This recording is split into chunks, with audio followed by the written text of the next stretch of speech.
I put this story together over the last 10 or 12 years, and it is still full of holes. It is a true story, in the same way that an old vase that is broken into pieces in the sink and glued back together holds water. Maybe, maybe not. But it is no less beautiful to look at. This is what I think I know. On October 31st, 1997, my father turned 50 years old. He and my mother had split up about 2 years before, and as far as any of us could tell, he was attempting to drink himself into an early grave. But, as always, he never let all that booze get in the way of a good day's work, so he was half in the bag and all the way inside a tanker he was welding on when the phone rang in the little office at the back of his shop. He hung up his welding torch on the ladder, climbed out to get the phone. It had been ringing all day.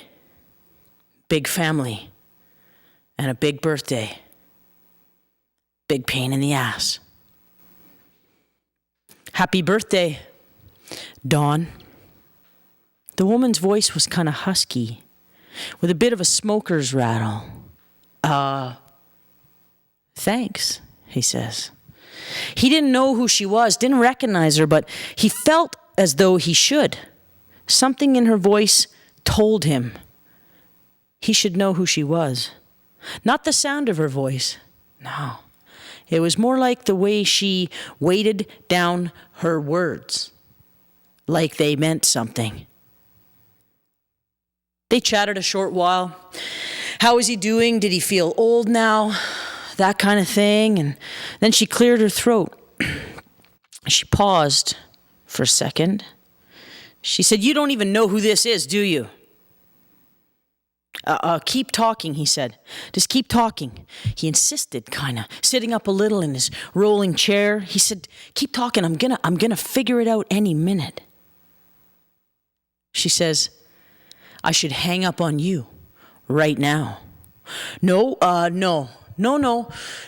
don't hang up. He said, "I will never sleep again from the wondering. I'll tell you what, just give me a little hint." She says, "You forgot our promise." My father took a sharp breath, dropped the pencil he had been fiddling with onto the desk. Patsy? She didn't speak, but she wasn't silent on the other end of the phone line, no. A small animal-like noise escaped her throat by accident, and 30 years hung in the space between them for a long minute. He repeated her name, more sure this time. "Patsy Joseph?" She nodded. But he couldn't hear her nod, so she swallowed and she spoke. She said, Yeah, it's me. It's me. And you forgot our promise." My dad tells me this story in his boat. In 2003, it is August. We are in the middle of Marsh Lake up north, trolling one of his sweet spots for lake trout. Patsy Joseph was his very first real girlfriend, he tells me, and she was 2 years older than him, and they had promised each other when she was 17 and he was 15 that they would call each other on their 50th birthdays, no matter where they were. And he had forgotten hers almost 2 years earlier. But she hadn't. She hadn't forgotten him at all. She had left Whitehorse when their father moved to Hope, just outside of Vancouver, and the two childhood sweethearts, they never wrote or talked on the phone. He was mostly working up in the bush back then, and, well, they lost track of each other. When Patsy came back in the summer of 1969 to look for him, she heard from one of her girlfriends that he had gotten one of the Dawes girls pregnant. And that he was married now. He was building himself a house up in one of them subdivisions somewhere. Catholic girl. What else could he do but the right thing? Patsy was devastated, story goes, and she left town with a truck driver who told her she had pretty eyes. She ended up in Dawson Creek, northern BC, good a place as any. She got herself a job in an auto parts place on account of how my dad always made her help him fix up his 1953 Mercury Comet convertible. And so she knew a little about cars, more than most women did back then anyways. And so she still worked at that auto parts place, 30 years later. And she still lived with that truck driver. Only he didn't drive truck anymore. He was on disability because of his back, and well, maybe he couldn't drive the long hauls like he used to, but he could still beat on her. And so they weren't really together anymore these last couple of years. She lived in the upstairs of their house. He lived on the ground floor. And, well, she wanted to sell that house, of course, and be rid of him, but, well, they couldn't afford it, not in this market, right? And so there she was. She told my dad she still loved him. She always had. That she still had all his old letters and birthday cards and some photographs.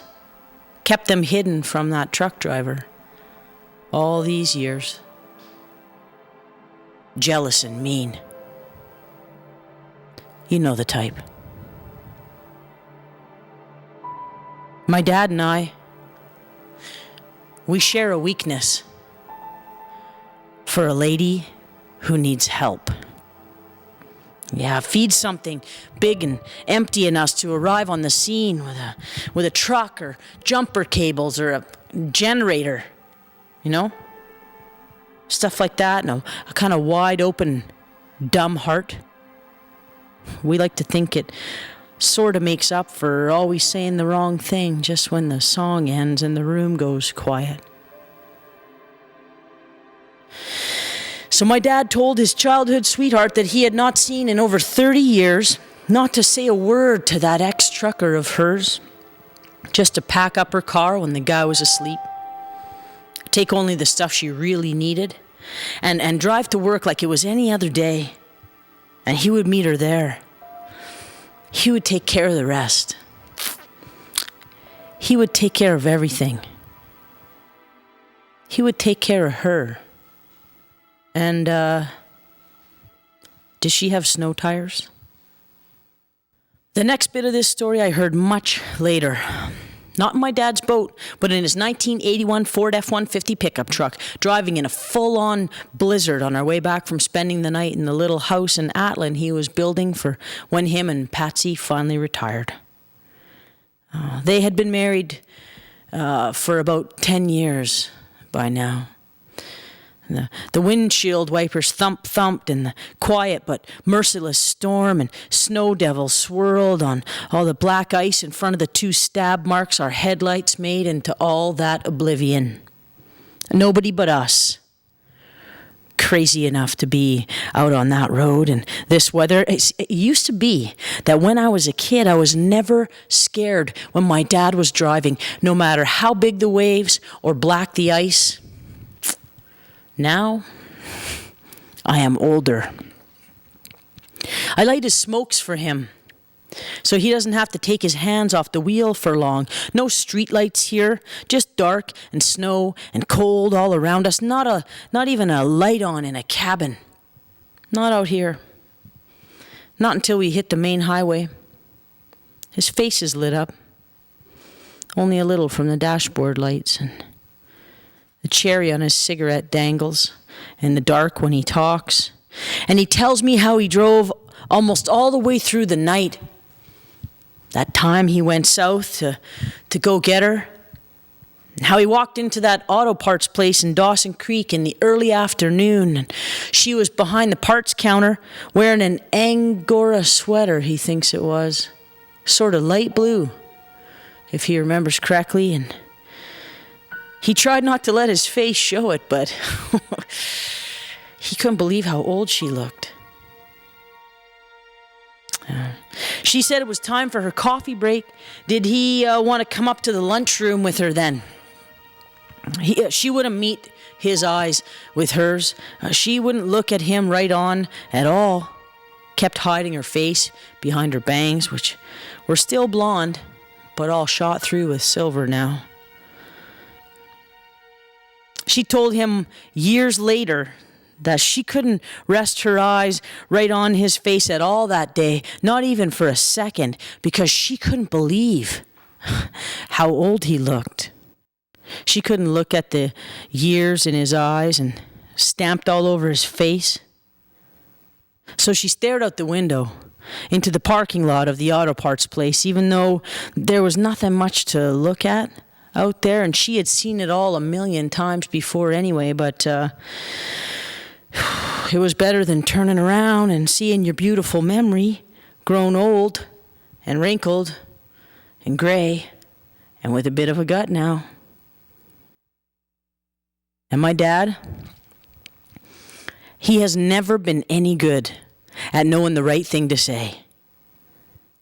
So he tells a joke.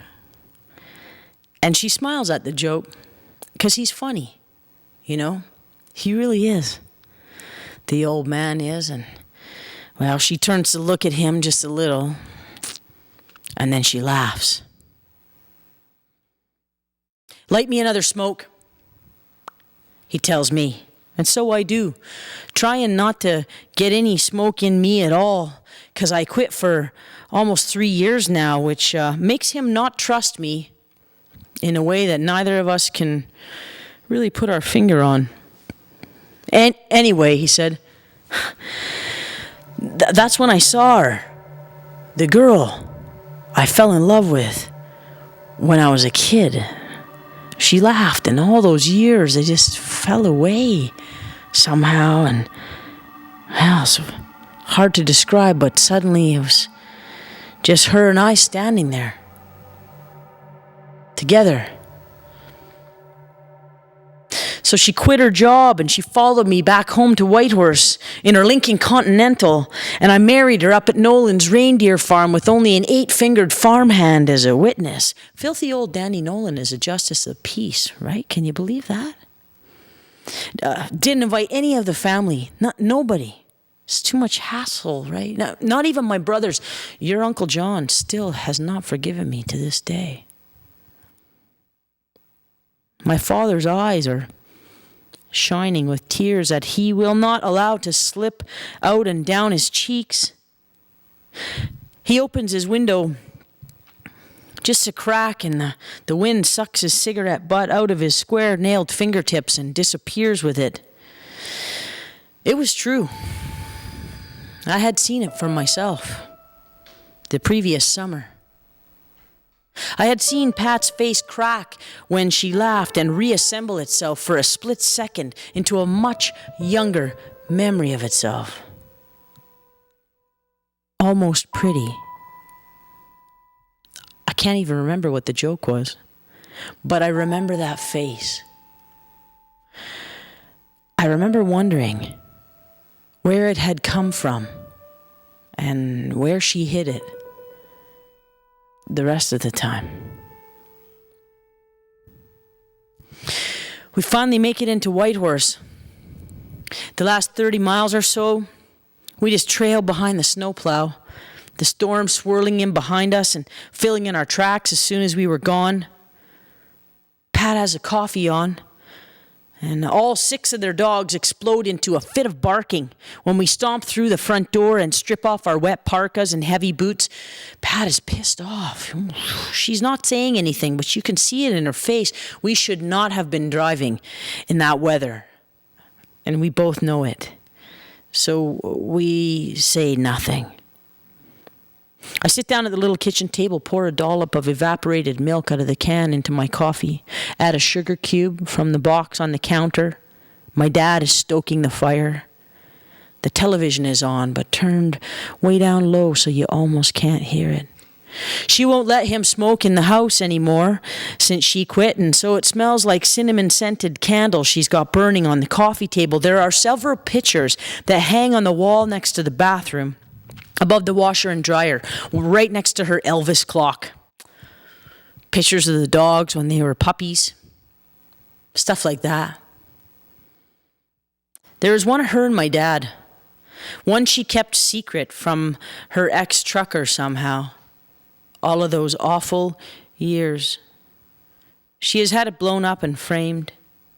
Black and white, my dad and her, back in the mid-60s. He with his hair slicked back and his smoke pack tucked into the rolled up sleeve of his white crew neck t-shirt, his jeans with wide cuffs, and his lips curled in a smile around his cigarette. She has kind of this beehive hairdo thing going on, and his arm is around her waist.